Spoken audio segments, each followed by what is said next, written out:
សួស្តីទាំងអស់គ្នាថ្ងៃនេះខ្ញុំចង់មកណែនាំ website មួយឲ្យតែកាន់អ្នកទាំងអស់គ្នាបានស្គាល់គឺ website ដែលមានឈ្មោះថា khmerbook.com ដែលនៅក្នុង website នេះគឺពិសេសត្រង់ថាក្នុង website គឺមានប្រមូលផ្ដុំទៅដោយសៀវភៅនិងឯកសារជាច្រើនមែនទែនទាក់ទងទៅនឹងផ្នែកគណនេយ្យផ្នែកពន្ធដារផ្នែកគ្រប់គ្រងហិរញ្ញវត្ថុគ្រប់គ្រងទីផ្សារផ្នែកអចលនទ្រព្យផ្នែកសវនកម្មផ្នែកគ្រប់គ្រងព្រមទាំង QuickBooks ជាពិសេសគឺមានរួមបញ្ចូលទៅសៀវភៅនិងឯកសារជាច្រើនទៀតផងដែរដែលនៅក្នុង website មួយនេះគឺបានរៀបរៀងនិងចងក្រងឯកសារជាពិសេសដែលអ្នកដែលគាត់បានចងក្រងហ្នឹងគាត់មានបទពិសោធន៍ការងារច្រើនជាង10ឆ្នាំព្រមទាំងគាត់បានបញ្ចប់ផ្នែក ACCA ដែលទទួលស្គាល់ទៅដោយចក្រភពអង់គ្លេសផ្នែក MBA និងជាពិសេសហ្នឹងគឺផ្នែកខាង Tax Agent ដែលជាផ្នែកភ្នាក់ងារពន្ធដារផងដែរដូច្នេះសម្រាប់អ្នកដែលគាត់មានចម្ងល់ព្រមទាំងមានការពិបាកនៅក្នុងការសិក្សាទៅលើផ្នែកទាំងអស់នេះដែលខ្ញុំបានរៀបរាប់មុនហ្នឹងគាត់អាចចូលទៅកាន់ website របស់យើងដែលមានឈ្មោះថា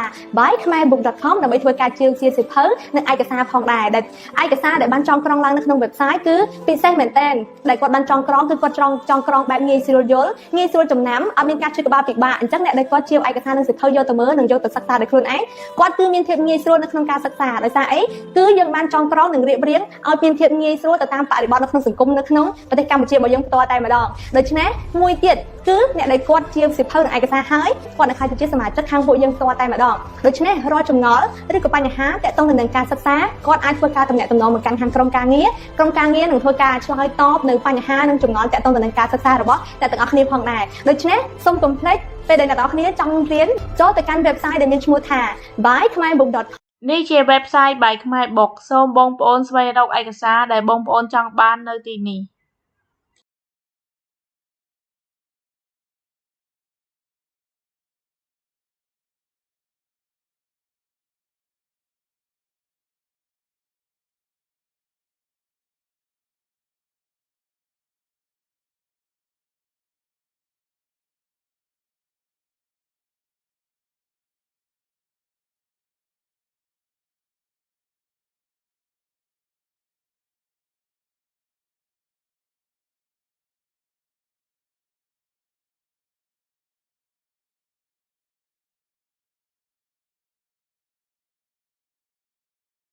បន្ទាប់ពីបងប្អូនរកឯកសារដែលចង់បានហើយសូមបងប្អូនចុចលើប៊ូតុងទិញឯកសារខាងលើបន្ទាប់មកទៀតដើម្បីទទួលបានឯកសារឬសៀវភៅនេះបងប្អូនគ្រាន់តែបំពេញ3ជំហានសាមញ្ញដូចខាងក្រោមជំហានទី1បំពេញអ៊ីមែលជំហានទី2បងប្អូនអាចបង់លុយតាមរយៈធនាគារ ABA, ACCA ឬក៏វិញ